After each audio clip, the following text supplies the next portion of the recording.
ka-farmer, samahan niyo ulit ako sa update ng ating ampalaya. Pakita ko sa inyo yung mga bunga niya. Ang dami na.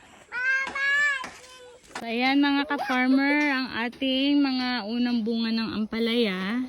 Ayan. Yung ibang mga nakaakyat na dito sa taas. Ayan. Ayan. Ayan. Mga unang bunga lang siya mga ka-farmer. So next week, pwede na tayong maka-harvest ng ating ampalaya.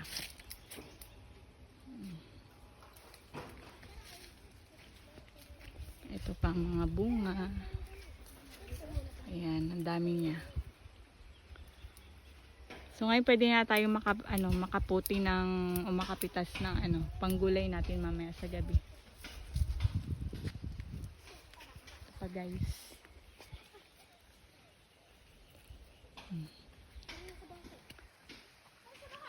Mas magandang tingnan to mga ka-farmer kapag yung mga yung mga bunga natin nakaakyat na siya lahat dito sa itaas. As in yung mga ampalaya nakalawit na lahat dito sa sa taas. Kaya abangan niyo 'yan kapag nakaakyat na silang lahat diyan. As in wala ka na makikitang bakante dito sa taas. Puro na 'yan. Puro gapang na ng ampalaya 'yan. Ayan. Guys. Ayan, sunod-sunod. Bebe. So habang nandito, yan, nag-proning naman siya. Ang ating ka-farmer. Ang ating magaling na ka-farmer. Yan. So to pwede na natin itong pitasin ngayon ay pang-ulam mamaya. Kaso ay sayang. Sayang. Sayang daw.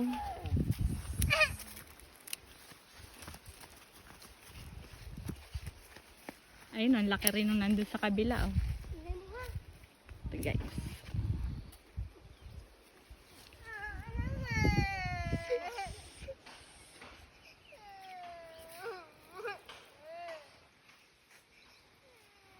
Ayan.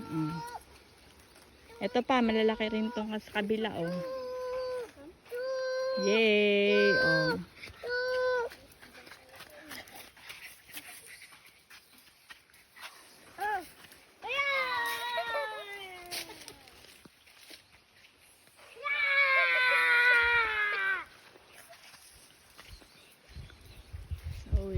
Ililibot ko kayo sa ating ampalayahan mga ka-farmer para makita ninyo ang ating mga bunga. So lahat ng puno talaga may mga bunga na siya.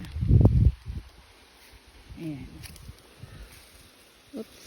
Ayan.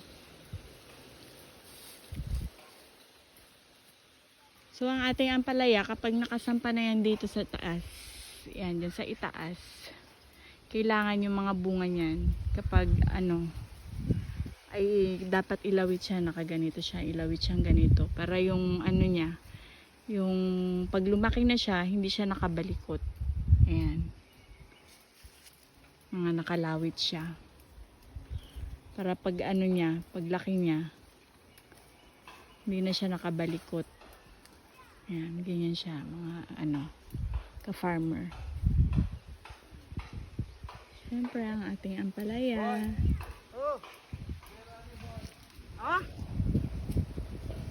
Ito, putihin na rin ito mga pa-farmer. Ayan.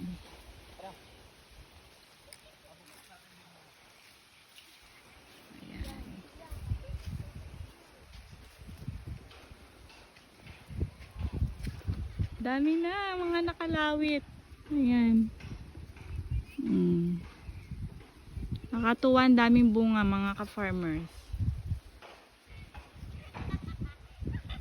Wow. Diba?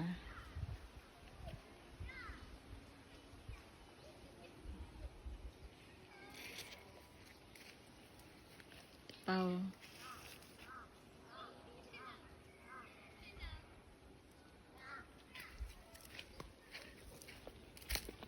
So, pasyal-pasyal ko kayo dito. Hanggang doon ay ibaba.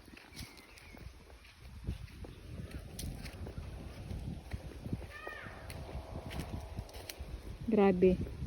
Hindi talaga maiwasan na ano. Kasi to isang posting to mga ka-farmer. Apat na ano yan. Tatlo na. Tatlo lang yata ito. Kasi may apat ay.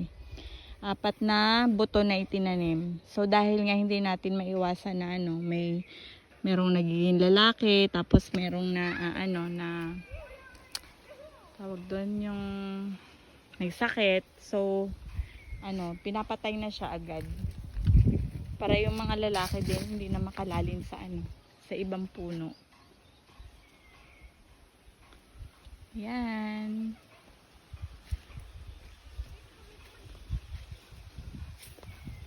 Hanggang doon pa siya guys, sa baba doon. Lahat yan may mga bunga na. Yan. Nakakatuwa. Ngayon na lang ulit kami nakapagtanim ng ampalaya after ilang years din ang nakalipas. Siguro 3-4 na taon na hindi kami nakapagtanim. Kasi nung magtanim kami noon, December bumagyo. So ayan, yung aming ampalaya humaplay. Sayang ang napuhunan. Kasi sobrang mahal naman talaga ng binhi ng ampalaya mga ka-farmer. So alam niyo yan mga ka-farmer. Kung kayo ay nagtatanim din ng mga ganyan, ayan, talagang sobrang mahal ang isang lata nito. Tapos bukod pa yung yung expenses mo sa paglagay niyan, yung mga balag na yan, mga poste na yan, yung patrabaho mo. So talagang magastos ang pag-ampalaya. Kaya kailangan ay makabawi tayo sa magandang bunga. Ayan. Ayan pa, may putihin pa tayo dun, no? Malapit yung putihin ito. Ayan. Ito guys, oh. Wow! Pwede na siyang putihin mga ka-farmer. Ang nice. Tapos ito, oh. Katuwa naman. Oh. Sunod-sunod ang mga bunga niya.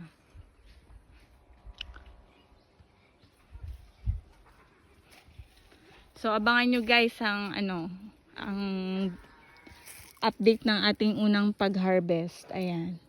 Tapos lalo na yung mga yung mga pag nagsampa na siya dito, mga nakalawit ang mga bunga niyan. So abangan niyo 'yan. I-update ko kayo para makita niyo yung itsura niya at ganda niya pag ganun na siya.